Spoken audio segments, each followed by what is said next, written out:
Olá, eu sou Selma Ferreira de Cristo, sou estudante do curso de Letras com habilitação em língua portuguesa pela Universidade Federal Rural da Amazônia e estou aqui para falar para vocês sobre português como língua de herança.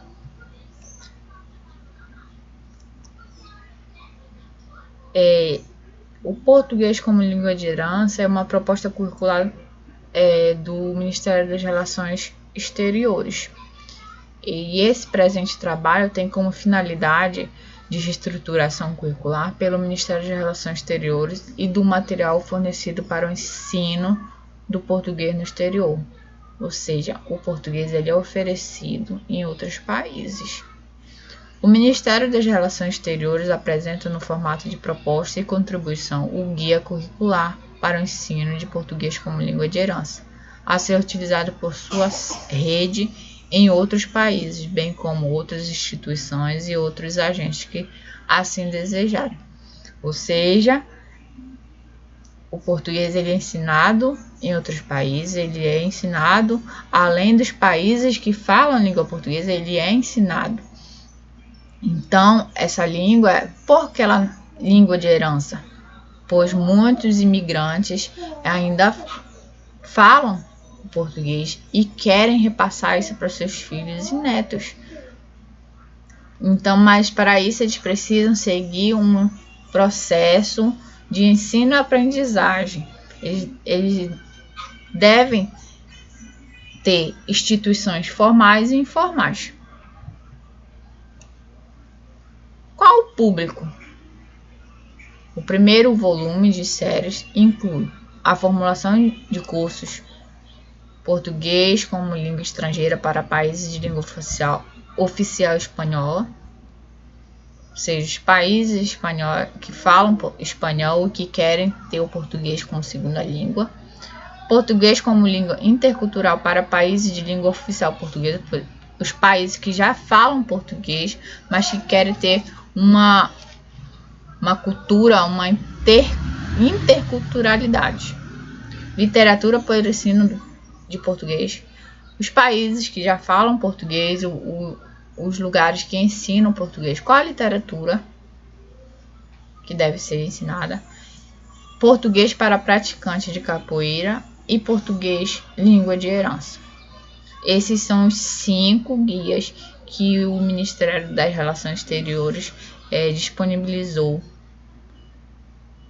para o ensino de português. Esses temas refletem a atuação do Itamaraty na promoção do idioma em diferentes circunstâncias, como o ensino do português para estudantes peruanos, o esforço do idioma em Timor-Leste, a valorização do português para a diáspora brasileira nos Estados Unidos, a expressiva demanda pelo português por capoeiristas eslovenos e os esforços para a promoção da literatura brasileira na Argentina. Comunidades que são falantes de português e que necessitam de um aprofundamento dentro da língua portuguesa.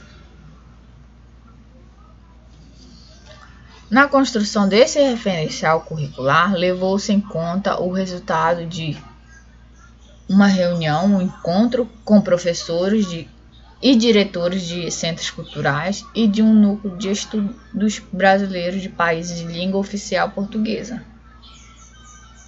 Ou seja, os países que falam português também foram para esse encontro.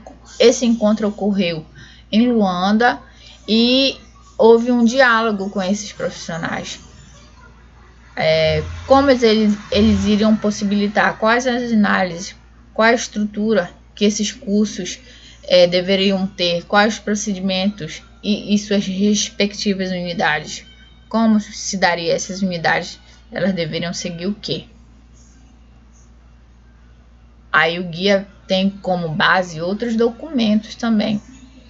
Esses documentos estão relacionados ao ensino de línguas, como o Quadro Comum Europeu de Referência para Línguas, a Aprendizagem, Ensino e Avaliação, Quadro de Referência para o Ensino de Língua e Cultura de Herança, PLP, HSK, conforme a sigla em alemão, Suíça, 2013, Quadro de Referência para o Ensino Português no Estrangeiro, REPE, Parâmetros Curriculares Nacionais, PCNs, de 1997, e Base Nacional Comum Curricular, BNCC, de 2017.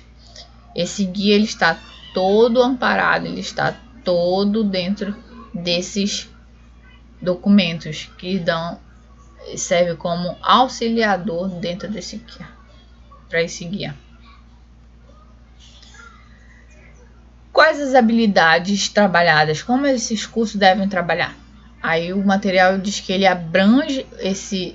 deve abranger um esforço educacional importante, que visa contribuir para a sistematização de atividades relacionadas ao português como língua de herança, configurando-se como estrutura de apoio nas diversas fases e concretudes do processo de ensino: planejamento, definição de conteúdos, elaboração de materiais, procedimentos metodológicos e processos de avaliação.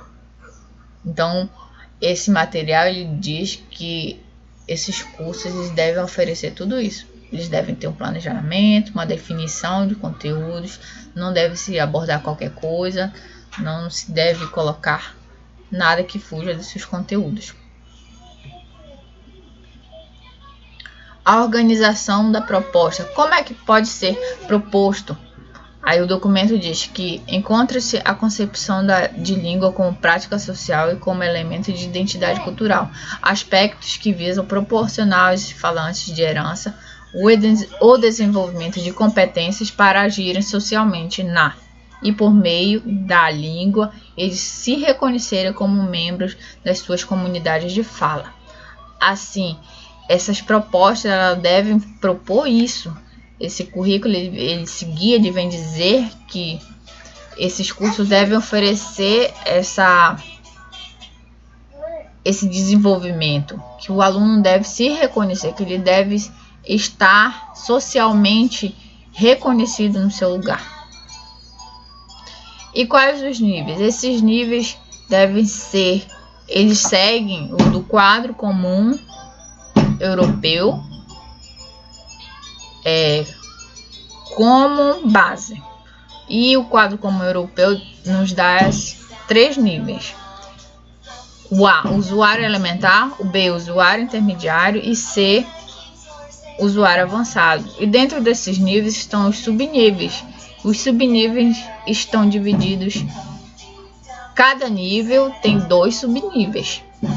O nível A está dizendo que é o A1, iniciante, que diz que o aluno é capaz de compreender suas expressões familiares e cotidianas, usar enunciados muito simples, é capaz de fazer perguntas e dar respostas. O A2, o básico, é capaz de compreender frases isoladas, comunicar-se em tarefas simples e diretas. E o ascendente, o B1, já é lá no intermediário, diz que o aluno é capaz de compreender as questões principais quando é usada uma linguagem clara e os assuntos que lhe são familiares. Ele também pode já descrever experiências. E dentro do intermediário nós temos também o B2. O B2 é capaz, diz que o aluno é capaz de compreender as ideias principais em textos complexos sobre assuntos concretos e abstratos. E dentro do avançado, nesse guia ele está falando que é o C1, que já é experiente. É capaz de compreender um vasto número de textos longos e exigentes, reconhecendo seus significados implícitos e é capaz de exprimir de forma fluente e espontânea. Bom, gente, desta forma, o guia curricular é dividido em 4 habilidades linguísticas gerais. Expressão oral, compreensão escrita e expressão escrita. Então, ele não está sozinho, ele veio para dar um norte no ensino, nos cursos de língua e não deixar a língua portuguesa morrer. ou seja, ela deve seguir como uma língua de herança. Obrigada. Até mais.